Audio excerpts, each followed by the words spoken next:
Estamos aqui, então, para continuarmos a leitura do livro Colônias Espirituais e a Codificação. Esse estudo foi feito por Paulo Neto. Estudiosos como outras fontes.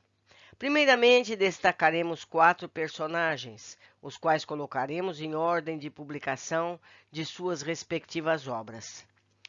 1916, Raymond, uma prova da existência da alma. Sir Oliver Lodge, nascido em 1851, falecido em 1940. Cientista inglês, pesquisou os fenômenos mediúnicos, tendo, inclusive, a oportunidade de comunicar com seu filho, Raymond. Daí o título da obra, de cujas informações extraímos. Pergunta aqui. Lembra-se de uma sessão em casa quando me disse que tinha muita coisa a transmitir? Resposta: sim. O que ele queria era dizer sobre o lugar em que se encontra, mas não pôde soletrar. Muito trabalhoso. Sentiu-se abatido no começo. Hoje você não se sente tão real como a gente daqui, e as paredes agora, para ele, aparecem transparentes. A grande coisa que o fez reconciliar-se com o novo ambiente foi que tudo parece sólido e substancial. A primeira ideia que teve, depois de despertar, diz ele, foi de estar passando. Um segundo, dois, com tudo em sombras, tudo vaporoso e vago. É como sentiu. A primeira pessoa que procurou cá foi o vovô. Ele depois, outras, sobre algumas apenas ouvira falar. Todas pareceram-lhe tão sólidas que dificilmente podia admitir estivesse passado, ou seja, estivessem mortos. Eu vivo numa morada, diz ele, construída de tijolos, e há árvores e flores, e o chão é sólido. Se a gente ajoelhar-se na lama, aparentemente suja a roupa. O que ainda não compreendo é que a noite não siga o dia, como no plano terrestre. Parece, algumas vezes, ficar escuro, quando ele quer que seja escuro, mas o tempo entre a luz e as trevas não é sempre o mesmo. Não sei se está achando isso maçante. Isso está na página 114 do referido livro. Feda diz, ele diz que agora não tem necessidade de comer, mas vê pessoas que têm. Diz que a estas é dado alguma coisa com a aparência de alimentos terrestres. As criaturas aqui procuram prover-se de tudo o que é preciso. Um camarada chegou outro dia e quis um charuto. Julgou que ele jamais poderia fornecer-lhe isso. Mas há aqui laboratórios que manufaturam todo o tipo de coisas. Não como fazem na Terra, com a matéria sólida, mas com essências, éteres, gases. Não é o mesmo que no plano terrestre, mas fizeram algo que parecia um charuto. Ele, ou seja, Raymond, não experimentou nenhum, porque não pensa nisso. O senhor sabe. Mas o camarada lançou seu charuto. Ao começar a fumá-lo, fartou-se logo. Teve 4, agora não olha nem para um. Parece que não tiram mais nenhum gosto disso e gradualmente vão largando. Logo que chegam, querem coisas. Alguns querem carne, outros bebidas fortes. Pedem uísque com soda. Não pense que estou exagerando quando digo que aqui podem manufaturar essas coisas. Ele ouviu falar de bêbados que por meses e anos querem beber, mas não viu nenhum.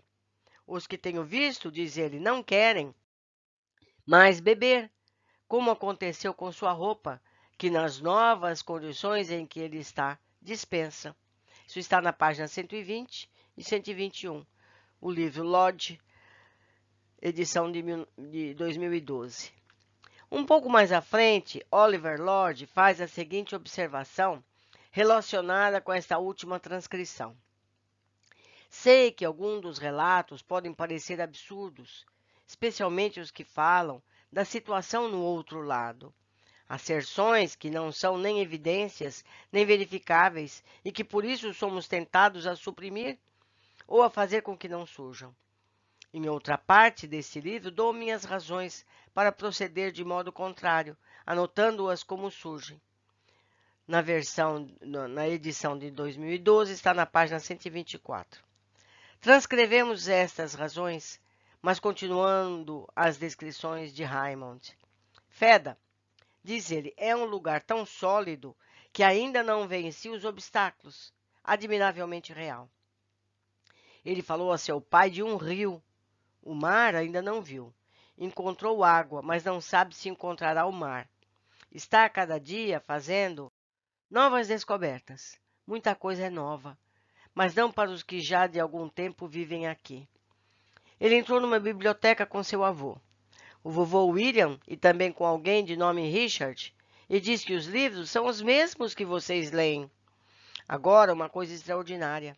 Há lá obras que ainda não foram publicadas no plano terrestre. Fui informado, apenas informado, não sabe por ele mesmo, de que esses livros aparecerão um dia. Livros como os que já apareceram, e que a matéria desses livros será impressa no cérebro de algum homem, que ficará como autor. Página 127. Então, o que a gente está percebendo aqui, meus amigos? Que os livros, alguns deles, são planejados no plano espiritual. Lá eles existem. Esse conteúdo é, entre aspas, implantado em algum escritor que vai fazer a obra. Ele vai achar que ele é o autor, mas esse livro veio feito dos planos espirituais.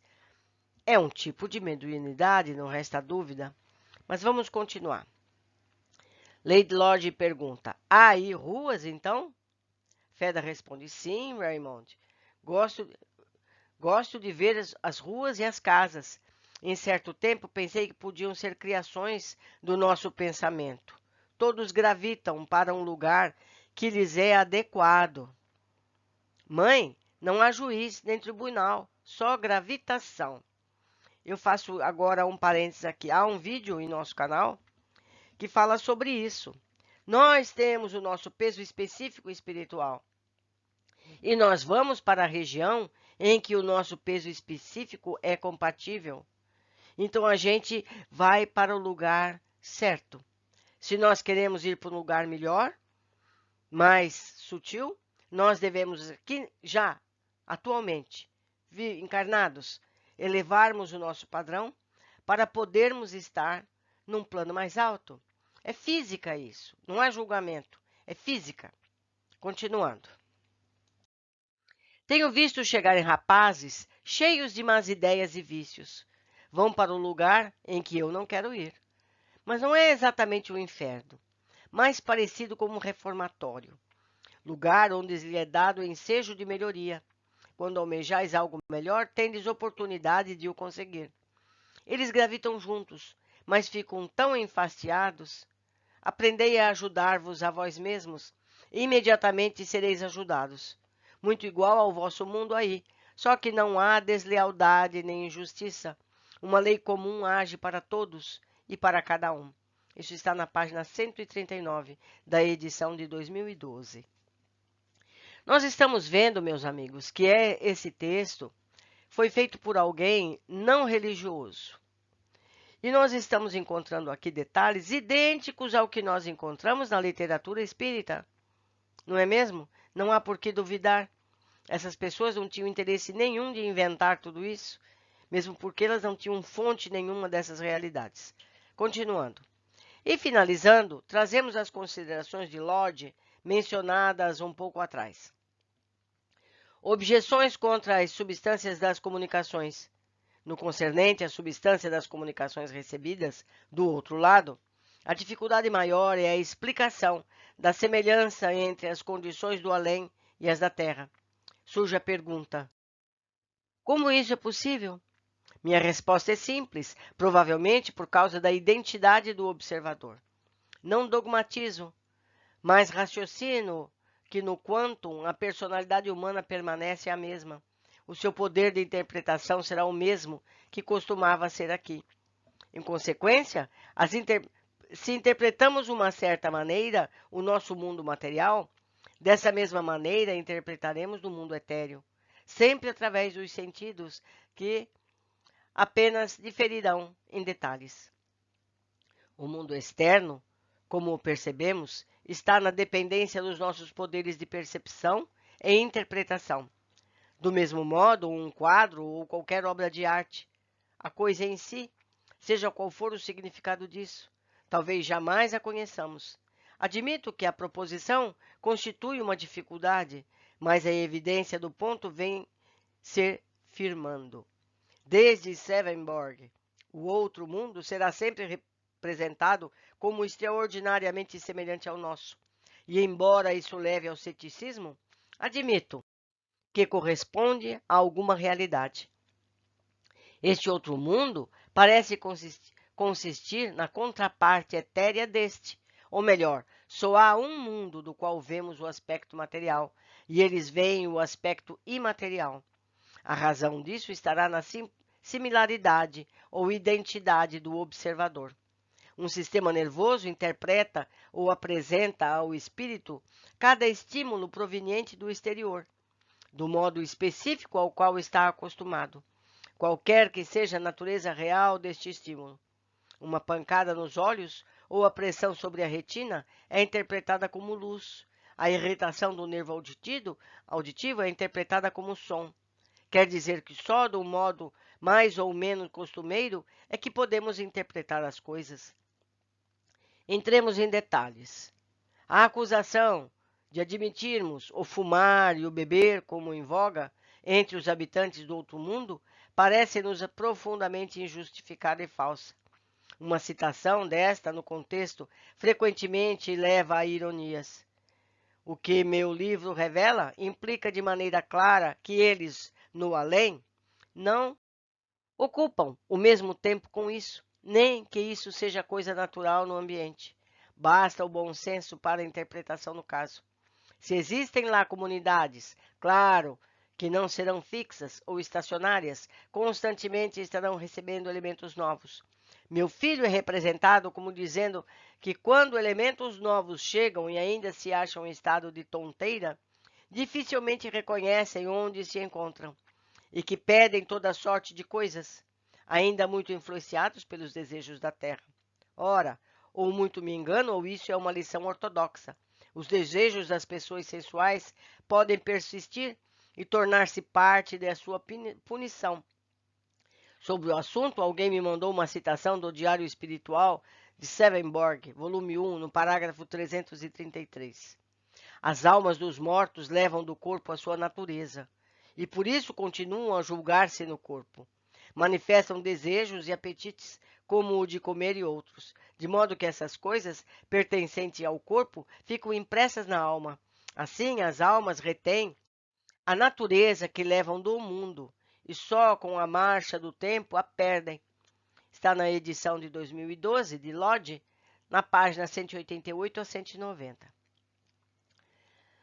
Aqui a conversa entre um e outro, respectivamente, significam Lionel Lodge, o LL, Lionel Lodge, e o irmão de Raymond, e Feda, controle da médium através do qual Raymond passa as suas mensagens e informações ao pai. 1926, História do Espiritismo. Arthur Conan Doyle, nascido em 1859 e falecido em 1930. Ele foi um escritor e médico britânico, nascido na Escócia, criador do detetive Sherlock Holmes, cujos romances policiais o fizeram mundialmente conhecido. O sueco Emanuel Swedenborg, nascido em 1688 e falecido em 1772, sua visão do mundo espiritual. Verificou que outro mundo para onde vamos após a morte consiste em várias esferas, representando outros tantos graus de luminosidade e de felicidade. Cada um de nós irá para aquela que se adapta à nossa condição espiritual. Somos julgados automaticamente por uma lei espiritual das similitudes. O resultado é determinado pelo resultado global de nossa vida, de modo que a absolvição ou o arrependimento no leito de morte tem pouco proveito.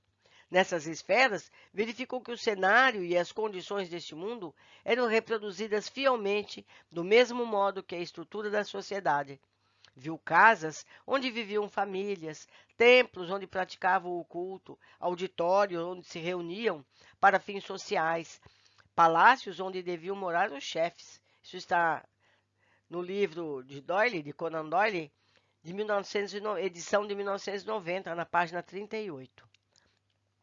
Andrew Jackson Davis, nascido em 1826, falecido em 1910, natural de Nova York, Estados Unidos. Eu quero que vocês observem que esses autores são anteriores a Chico Xavier, muitos anteriores a Kardec, e já relatando os fatos que nós, espíritas, conhecemos rotineiramente. Então, que prova mais querem para que exista tudo isso? Se foi escrito por essas pessoas e aprofundado por Chico Xavier, não há dúvida dessa realidade. Mas vamos continuar. Andrew Jackson Davis, nascido em 1826, falecido em 1910, natural de Nova York, Estados Unidos. Viu uma vida semelhante à da Terra, uma vida que pode ser chamada semimaterial, com prazeres e objetivos adequados à nossa natureza, que de modo algum se havia transformado pela morte. Viu estudo para os estudiosos, tarefas geniais para os enérgicos, arte para os artistas, beleza para os amantes da natureza, repouso para os cansados. Viu fases graduadas da vida espiritual, através das quais lentamente se sobe para o sublime e para o celestial. Conan Doyle, edição de 1990, página 68. No capítulo 25, intitulado O Depois da Morte, visto pelos espíritas, transcrevemos esse trecho na fala de Doyle. As condições de vida no além normal, e seriam um reflexo da justiça e da misericórdia da inteligência central, se o além normal não fosse também o feliz além. São descritos como extraordinariamente felizes. O ar, as vistas, as casas, o ambiente, as ocupações, tudo tem sido descrito com tantos detalhes e geralmente com um comentário de que as palavras não são capazes de lhes pintar a gloriosa realidade. Pode ser que haja algo de parábola e de analogia dessas condições, mas o autor se inclina para lhes dar inteiro valor e acredita que Summerland, como Davis a chamou, é tão real e objetiva aos seus habitantes quanto ao nosso mundo para nós. Fácil é levantar uma objeção. Por que então não a vemos? Mas devemos imaginar que uma vida etérica se exprime em termos etéricos e que, exatamente como nós, com os 5 sentidos materiais, nos afirmamos como um do mundo material, eles, com seus corpos etéricos, se afinam com as vistas e os sons do mundo etérico. Aliás, o vocábulo éter só é usado por conveniência para exprimir algo muito mais sutil que a nossa atmosfera. Absolutamente, não temos prova de que o éter dos físicos seja também o meio no mundo espiritual. Pode haver outras em comparação com o ar. O céu espiritual, pois, pareceria uma sublimada e etérica reprodução da terra e da vida terrena, em condições melhores e mais elevadas.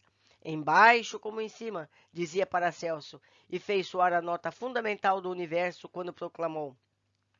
Isso está na edição de Doyle de 1990, na página 476 e 477.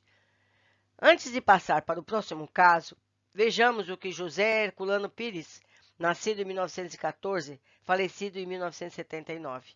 A obra O Espírito e o Tempo diz sobre Swedenborg. O que faz Swedenborg? Vocês me perdoem pela forma que eu leio, porque eu não sei como se lê o nome dessa pessoa. Mas está aí escrito para que vocês também possam ver. Continuando. O que faz Swedenborg um precursor doutrinário do espiritismo é a sua posição em face ao mundo espiritual, que ele considera de maneira quase positiva. Após a morte, os homens vão para esse mundo e não são julgados por tribunais, mas por uma lei que determina as condições em que passarão a viver em planos superiores ou inferiores, nas diferentes, entre aspas, esferas da espiritualidade. Anjos e demônios nada mais eram para ele do que seres humanos desencarnados em diferentes fases da evolução. Gente, como isso está claro! Está claro! Seguindo, suas descrições do mundo espiritual assemelham-se bastante às que encontramos nas comunicações dadas a Kardec ou recebidas atualmente pelos nossos médiuns. O inferno não era um lugar de castigo eterno, mas um plano inferior em que os espíritos podiam subir para os mais elevados, purificando-se. A Terra, um mundo de depuração espiritual. Isso está no livro Autoria de Pires, na edição de 2003, na página 105. Nesse capítulo 25, percebe-se que Doyle fazia suas pesquisas, tendo inclusive realizado reuniões mediúnicas. No grupo doméstico do autor, o espírito íntimo falou de sua vida no além, respondendo à pergunta: o que faz você? Resposta: ocupo-me de música, de crianças, amando e cuidando de uma porção de outras coisas, mas muito mais do que na velha terra.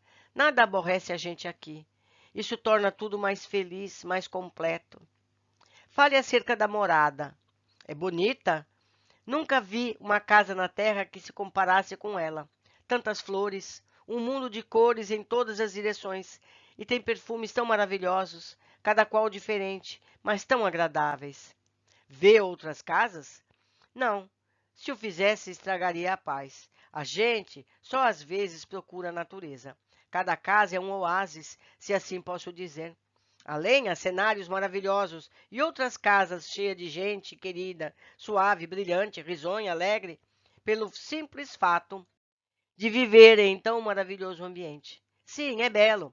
Nenhuma mente terrena pode conceber a luz e a maravilha disto tudo. As cores são muito mais delicadas e, de um modo geral, a vida doméstica é muito mais radiosa.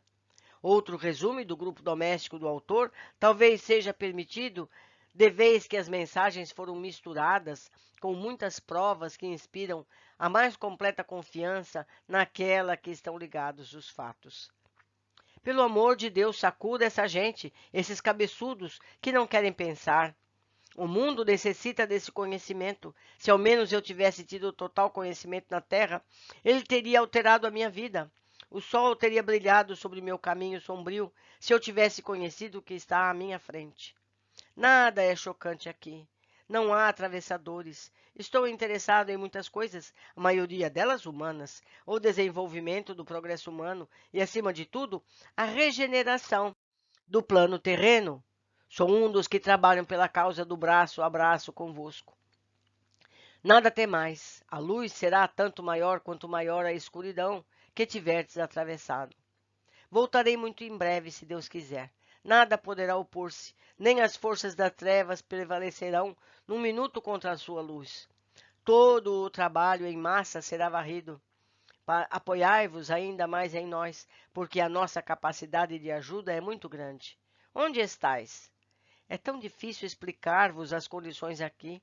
Estou onde mais desejava estar, isto é, com meus entes queridos, onde posso estar em íntimo contato com todos no plano terreno. Tendes alimento? Não no vosso sentido, mas muito mais fino. Tão amáveis essências e tão maravilhosos frutos, além de outras coisas que não tendes na terra. Muita coisa vos espera, com as quais ficareis surpreendidos. Tudo belo e elevado e tão suave e luminoso. A vida foi uma preparação para esta esfera. Sem aquele treinamento, não teria sido capaz de entrar neste mundo glorioso de maravilhas. É na terra que aprendemos as lições, e neste mundo será a nossa maior recompensa do vosso verdadeiro e real lar e a vida. O sol depois da chuva. Doyle, 1990, nas páginas 479 e 481. Confirma-se, como se vê, as informações da existência de casas, alimentação, trabalho, etc. Doyle demonstra ter pesquisado muito a vida no além. O assunto é tão enorme que apenas pode ser tocado em termos gerais num só capítulo. O leitor é remetido para a maravilhosa leitura que se desenvolveu, dificilmente conhecida pelo mundo, em torno do assunto. Livros como Raymond de Oliver Lodge, A Vida Além do Véu, de Vale Owen, A Testemunha, de Mrs. Platts, O Caso de Lester Coltman, de Mrs. Waldbrook, e muitos outros dão uma clara e sólida ideia dessa vida no além. Lendo essas numerosas descrições da vida depois da morte, a gente naturalmente perguntará até onde podem ser acreditadas. É confortador verificar quantos são concordes, o que constitui um argumento em favor da verdade. Poderiam contestar que tal concordância se deve ao fato de derivarem todas, conscientemente ou não, de uma fonte comum. Mas é uma suposição inconsistente. Muitas delas vêm de gente que absolutamente não podia conhecer os pontos de vista dos outros, mas ainda concordam, até os mínimos detalhes. Doyle, na edição de 1990, página 481. Outro, 1931, No Limiar do Etéreo, ou Sobrevivência à Morte Cientificamente Explicada, escrita por James Ayrton Findlay, nascido em 1883 e falecido em 1964. Ele foi presidente da Physic News, uma revista britânica, líder espírita, e era conhecido como orador, conferencista e pesquisador. Durante 5 anos, ele fez um estudo especial dos fenômenos de voz direta por meio de John C. Lowan. Isso está aqui na página da internet www.answers.com/topic/J. Arthur Findlay. Esse autor é mencionado por Ivone do Amaral Pereira. Eu acho que se vocês colocarem apenas o nome dele, vocês vão encontrar com facilidade. Neste outro estado de consciência, os seres se encontram em ambientes mais ou menos idênticos aos que aqui nos achamos. Crescem árvores e desabrocham flores, não sujeitas, porém, à morte, conforme a entendemos na Terra. Os vegetais não deperecem, ou seja, não morrem, desmaterializam-se e desaparecem das vistas. Os ambientes do mundo etéreo são, em grande parte, condicionados pelos pensamentos de seus habitantes, de forma que, por exemplo, suas casas e modo de viver são, em larga escala, obra deles. Isso esclarece-me não querer dizer que o próximo plano da vida seja puramente feito de projeções mentais, porquanto os que lá vivem experimentam sensações, quais as experimentamos. Podem perceber, tocar, cheirar as flores, apanhá-las, e por onde quer que andem encontrar amigos e com eles conversam. Todos os que estão num plano, disseram-me, pode ver e tocar as coisas que neste plano existam. Esta resposta que invariavelmente recebi sempre que tentei saber se outro plano é objetivo ou subjetivo. Há muitos planos, mas em cada um deles, só os que ali se acham experimentam as mesmas sensações. Verifiquei por mim próprio que os espíritos que me falavam a ninguém mais podiam ver, embora se achassem todos na mesma sala. Não é um mundo de sonhos o deles, é um mundo de objetiva realidade vivamente real. Todas as coisas, a música, a arte, os trabalhos construtivos, se praticam num grau de elevação que não nos é possível apreender. Reina grande atividade. Cada um tem o seu labor a executar. Servir aos outros e amar são os padrões éticos que lá prevalecem, num grau muito mais elevado do que aqui. É universal a linguagem, de sorte que todos se entendem uns aos outros. Em geral, vivem juntos os de cada nacionalidade terrena e falam a língua de que aqui usaram. Há, porém, uma linguagem comum a todos. Insistiu muito os meus informantes num ponto, em que entre eles é rígida a disciplina, obedecendo todos aos que exercem autoridade. Cada um se haja submetido a espíritos mais elevados, cujas determinações e instruções têm que ser atentamente obedecidas. É um estado bem ordenado e governado. Não há noite como a concebemos, e a luz que os banha não lhes promana do nosso sol. Se quiserem repousar, pode atenuar a luz, sem que jamais se produza a escuridão, como a experimentamos. Perguntados como se nutrem, disseram-me que comem e bebem exatamente como nós, e têm do que comer e do que beber as mesmas sensações que nós. Se bem a comida e bebida sejam diferentes daquilo que por esses nomes designamos. Gozam de muito maior liberdade de movimentos, visto que se deslocam de um lugar para o outro com uma rapidez que nos escapa à compreensão. Está de autoria do Findlay, na edição de 2002, na página 128 e 130. E provavelmente, dirigindo-se aos incrédulos, arrematou Findlay. Unicamente os ignorantes afirmam que só é real o que sentimos e nada existe fora dessa ordem de sensações. Findlay, na edição de 2002, na página 131. Em uma sessão realizada a 4 de dezembro de 1923, Findlay, dialogando com o espírito manifestante, faz-lhe várias perguntas, das quais destacamos estas 3 que tocam mais diretamente o nosso estudo.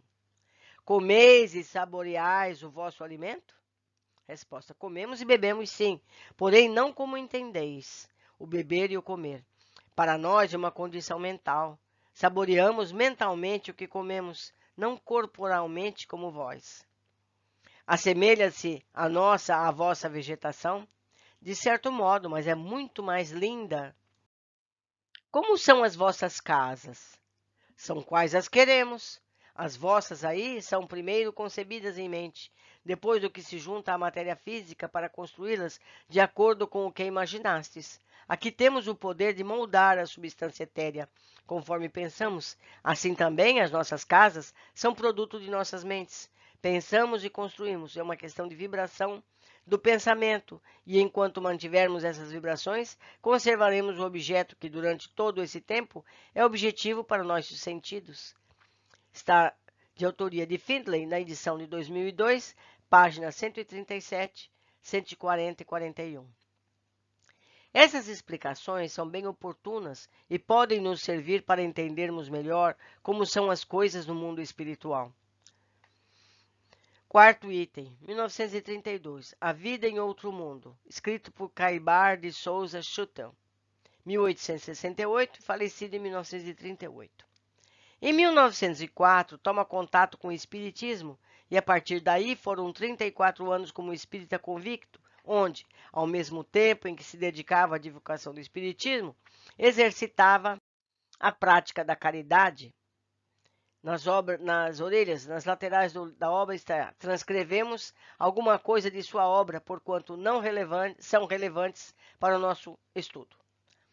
No capítulo No Outro Lado da Morte, Schuttel inicia dizendo: da importante revista inglesa Beyond, colhemos a seguinte mensagem espírita que é do nosso dever adicionar a esta obra, pois se acha em plena conformidade com o que sabemos sobre a vida no outro mundo.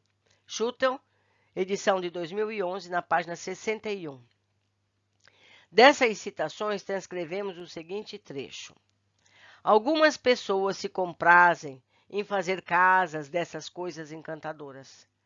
Temos maravilhosos edifícios, salas para conferências e assim por diante, que são admiráveis por serem vistos, como nas visões que o evangelista João descreve nas Revelações, com as paredes de pedras preciosas, portões de pérolas e ruas de ouro.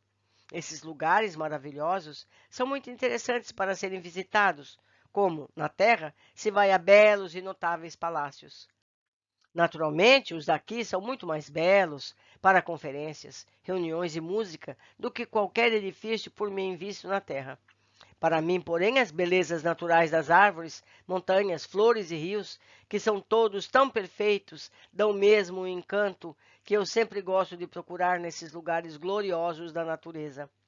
Quando me sinto inclinado a ficar pesaroso, como algumas vezes acontece, o admirável e agradável efeito da luz através das árvores, ou brilhando sobre as ondas prateadas e gloriosos mares, ou brincando nos rios, como nunca tive a dita de ver na terra. É tudo tão maravilhoso.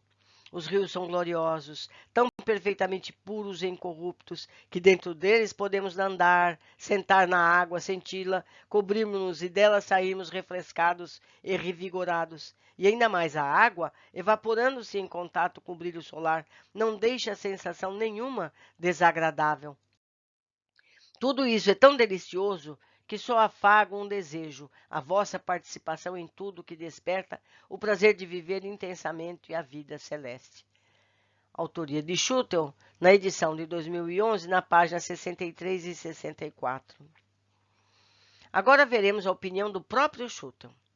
Por isso, o mundo espiritual é provido de meios que fornecem à vida do além-túmulo as condições indispensáveis para a transição.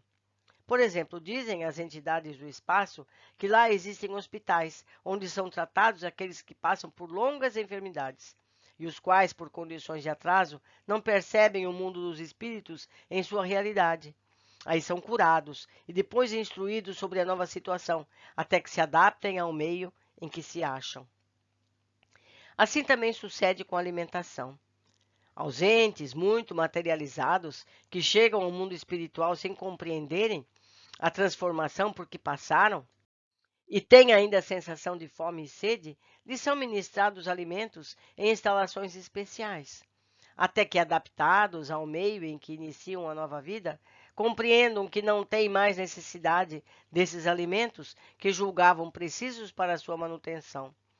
Naturalmente, os alimentos assemelham-se muito aos que lhes eram usuais na Terra, mas são feitos de matéria peculiar ao mundo dos espíritos e de acordo com o corpo fluídico, ou seja, ao organismo perispiritual de cada um. Escrito por Schutel na sua edição de 2011, nas páginas 66 e 67.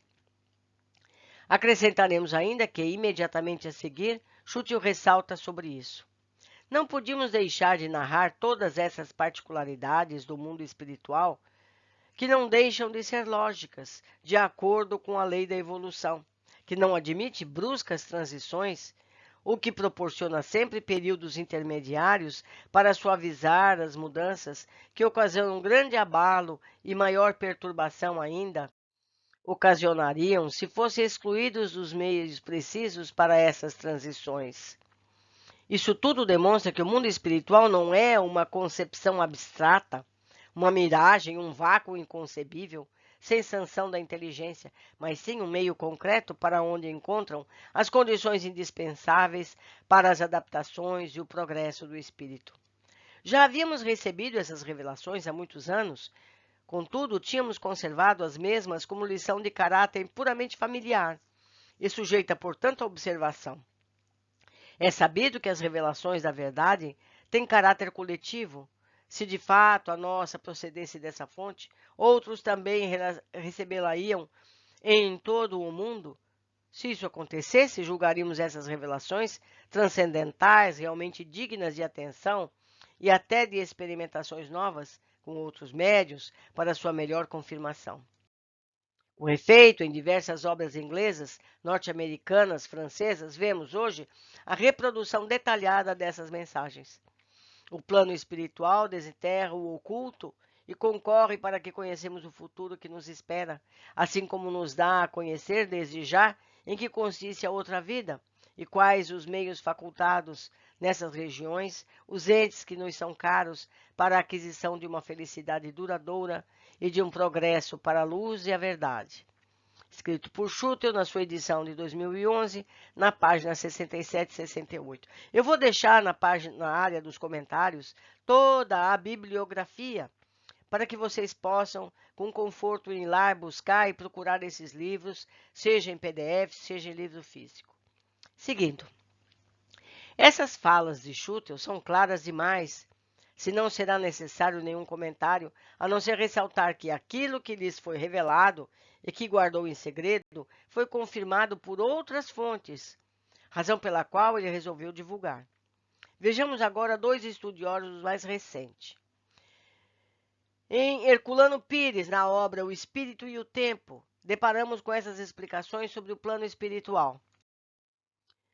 Como esse processo se passa entre mundos de dimensões materiais diferentes, Heine concordou em chamá-los de extrafísicos, o que na verdade não está certo, pois o plano espiritual também possui densidade física, e a própria física foi obrigada a reconhecer essa realidade em nossos dias. De autoria de Pires, na edição de 2003, na página 194. Seguindo, o espírito liberto passa a viver no plano espiritual, que se constitui de matéria em estado rarefeito. Esse mundo semimaterial tem várias hipóstases, sendo que a mais inferior só existe com o plano material, interpenetrado com ele. Por isso, os espíritos convivem conosco no mesmo espaço cósmico ocupado pelo planeta. Assim, os espíritos influem sobre nós e nós sobre eles. Não podemos percebê-los pelos sentidos físicos, mas podemos vê-los e ouvi-los pelo espírito, embora tenhamos a impressão de percebê-los pelos sentidos. Escrito por Pires, na edição de 2003, na página 209. A surpresa maior foi que encontramos justamente em Herculano Pires a confirmação das colônias espirituais, já que muitos companheiros que o tomam como ícone maior da coerência doutrinária não os aceitam. Vejamos a comprovação de sua obra, O Mistério do Bem e do Mal, da qual transcrevemos o capítulo 26. Descrições da vida espiritual nas zonas inferiores do espaço, regiões em que os espíritos continuam apegados às formas da vida material. Ação e reação de André Luiz, numa contribuição dos espíritos para comemorações do centenário. O primeiro centenário do espiritismo teve também as suas comemorações no outro lado da vida. Não foi apenas em nosso plano material, esse reverso da vida em que nos arrastamos, apegados à densidade da matéria grosseira, que o grande acontecimento despertou entusiasmos, embora o advento do espiritismo nos pareça um fato específico do nosso mundo, pois a doutrina veio para orientar os homens encarnados. A verdade é que esse fato se refere também aos planos espirituais. O que é mais importante, esse fato tem tanta significação para nós quanto para os espíritos. Todos os que militam no movimento espírita sabem que os espíritos participam ativamente dos trabalhos doutrinários. Nada mais natural, porquanto, do que a sua intensiva participação nas comemorações do centenário. Uma prova concreta dessa participação acaba de ser dada pela publicação de mais um livro psicografado por Francisco Cândido Xavier. O livro que traz no prefácio de Emmanuel as seguintes frases: um século de trabalho, de renovação e de luz. Para contribuir nas homenagens do memorável acontecimento, grafou André Luiz nas páginas deste livro.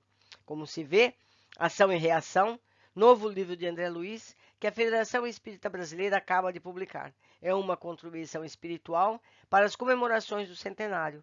E que, excelente contribuição, não é? O título é suficientemente para indicar o conteúdo. André Luiz faz uma ampla exposição do problema da ação e da reação, através de exemplos colhidos diretamente nas diretamente nas zonas sombrias em que vivem os espíritos sofredores. Os livros de André Luiz, que já constituem volumosa coleção, valem por um verdadeiro trabalho de ilustração dos princípios espíritas, por meio de relatos de episódios vividos nos planos espirituais. Em Nosso Lar, primeiro volume da série, temos a descrição pormenorizada de uma cidade espiritual destinada à preparação das criaturas para a espiritualidade superior. Em Os Mensageiros, a descrição dantesca das zonas de sofrimento, regiões purgatoriais ou infernais, como queiram, em que se arrastam as almas dos que não souberam compreender as oportunidades da encarnação terrena. Mensageiros são os espíritos superiores que descem às zonas sombrias ou à própria face da terra para trazerem socorro às criaturas entregues ao desespero, à angústia, ao remorso e a todas as formas de sofrimento espiritual. Em Ação e Reação, os fatos se passam também numa zona espiritual densamente carregada de influências materiais, em meio a uma região aparentemente abandonada em que as almas brutas e bravas, a que se refere Dante, rugem e choram, esbravejam e gemem perdidas nas sombras e resgatadas pela ventania de suas próprias iniquidades. Ergue-se um conjunto arquitetônico que oferece asilo, conforto e cura aos que se puserem em condições para serem socorridos, ou seja, aos espíritos que começaram a se arrepender de seus erros. O estabelecimento, diz André Luiz, situado nas regiões inferiores, era bem uma espécie de mosteiro São Bernardo, em zona castigada por natureza hostil, com diferença de que a neve, quase constante em torno do célebre convento, encravado nos desfiladores entre a Suíça e a Itália, era ali substituída pela sombra espessa que naquela hora se adensava ao redor da instituição, como se tocada por ventania incessante. Eu esclareço que esse estabelecimento não é lá na Suíça e na Itália. O prédio se assemelha ao mosteiro de São Bernardo. Para os que não conhecem os princípios da doutrina espírita, e não estão familiarizados com descrições das zonas espirituais mais próximas da crosta terrestre, tudo isso pode parecer ilusório, imaginário, pouco provável. Mas os que sabem que os espíritos não são mais do que homens desencarnados e que, como os homens terrenos vivem a sua vida, executam os seus trabalhos, realizam as suas construções, compreendem bem as descrições de André Luiz. Há quem não admita a existência de coisas tão concretas no plano espiritual. André Luiz se refere, porém, às zonas inferiores, aquelas em que os espíritos, ainda demasiado apegados às formas de vida material, não conseguiram libertar-se em espírito. É edificante ver em ação e reação como os espíritos superiores trabalham nessas regiões, prestando sua assistência caridosa aos irmãos que se transviam nas sendas egoístas da vida terrena. Herculano Pires, na sua edição de 1992, nas páginas 72 a 74. O que vemos aqui é que Herculano Pires, além de sancionar as obras de André Luiz, assim em alta consideração. São justamente as sombras que têm informações importantes sobre a vida dos espíritos no plano espiritual e que alguns confrades querem desprezar. Inclusive, a obra Ação e Reação, motivo de seu artigo, fala do umbral, não aceito por esses confrades. Sabíamos que a morte do corpo denso era sempre o primeiro passo para a colheita da vida. Por isso, não ignorávamos que o ambiente era dos mais favoráveis à nossa investigação construtiva, porque o imenso umbral, a saída do campo terrestre, vive repleto de homens e mulheres que vararam a grande fronteira em plena conexão com a experiência carnal. Chico Xavier, na sua edição de 1987, página 58. O que, porém, existe de fato é o imenso umbral situado entre a terra e o céu. Dolorosa região de sombras, erguida e cultivada pela mente humana, em geral rebelde e ociosa, desvairada e enfermiça. Chico Xavier, na sua edição de 1987, na página 256. Acreditamos que a posição de Herculano Pires, como sendo o melhor metro que mediu Kardec, deve ser levada em consideração para se aceitar ou não as informações de André Luiz que vieram complementar as encontradas nas obras da codificação. O exposto aqui corrobora em tudo o que se pode encontrar nas narrativas de André Luiz, embora isso não significa que aceitamos tudo quanto vem dele, pois sempre há que se basear na lógica e no bom senso, conforme nos recomendou Kardec. Outro autor, Richard Simonetti, nascido em 1935, até a data do livro ainda não tinha falecido. Escritor espírita, cuja opinião é para nós importante, uma vez que o consideramos portador de um conhecimento doutrinário invejável, principalmente por ser uma pessoa sensata. Na Revista Internacional de Espiritismo, na coluna Pinga Fogo, Simonetti escreve o artigo André Luiz, Refutações, no qual responde várias questões, entre elas destacamos. Primeiro, há quem situe fantasiosa a obra de André Luiz, alegando que ele situa o mundo espiritual igual ao plano físico. Seria interessante destacar a questão 27 de O Livro dos Espíritos, em que o mentor espiritual informa que há dois elementos construtivos no universo, o espírito e a matéria. O espírito é denominação coletiva dos seres pensantes, consequentemente, tudo o mais é matéria. Sendo o espírito uma luz que irradia, conforme está na questão 88 do Livro dos Espíritos, não deveria ser de outra natureza o universo além de túmulo? Resposta: antes de qualquer consideração sobre o assunto, é preciso lembrar a existência do perispírito, veículo de manifestação do espírito no plano em que atua o seu elo com o corpo da reencarnação. Considerando que ele também é feito de matéria, igualmente quintessenciada, sua existência justifica o conteúdo da obra de André Luiz. Justifica por quê? Se o perispírito é feito de matéria, é óbvio que ocupa lugar no espaço, deve ver no mundo de dimensões, onde não vejo porquê inexistirem paisagens, objetos, cidades, casas, edifícios e tudo o mais que guarde semelhança com a Terra. Aliás, é lugar comum, disse que o plano físico é uma cópia do plano espiritual. Enquanto a televisão engatinhava na Terra, na década de 40 do século passado, André Luiz já falava desses aparelhos no livro Nosso Lar, com um detalhe. Comunicavam-se os espíritos via TV, algo que somente nas últimas décadas se popularizou em nosso plano. Atendendo ao controle universal das manifestações, não seriam em princípio motivo de dúvida aquelas revelações por um único médium? Um não, dois, já que o médium Valdo Vieira colaborou na psicografia de alguns livros de André Luiz. Por outro lado, antes de Chico Xavier, muitos médiuns reportavam seu assunto. A monumental obra de Memória de um Suicida, que descreve o mundo espiritual semelhante ao plano físico, foi psicografada por Ivone do Amaral Pereira a partir da década de 20, muito antes do livro Nosso Lar, que foi de 1943. Na atualidade, em qualquer centro espírita bem orientado, com médiuns disciplinados, temos relatos semelhantes compondo um imenso controle universal nas manifestações. Há alguma referência de Kardec às cidades espirituais? É preciso considerar que o trabalho de Kardec foi de síntese. Não obstante, há na Revista Espírita de agosto de 1858 interessantes comentários de Victorien Sardou. O escritor, teatrólogo, membro da Academia Francesa de Letras, era médium pictógrafo e fez desenhos notáveis sobre as habitações de outros mundos, como Júpiter, reportando-se a vida espiritual, já que nos planetas de nosso sistema solar não há vida biológica. Kardec destacou a condição intelectual de Sardou, sem refutar suas explicações, o que significa que não as considerou fantasiosas. Isso está em Simonetti, na edição de 2014, em sua página 226. Simonetti, ao escrever esse artigo, certamente o fez por perceber que o tema causa polêmica acirrada em nosso meio, razão pela qual resolveu contribuir com seus conhecimentos.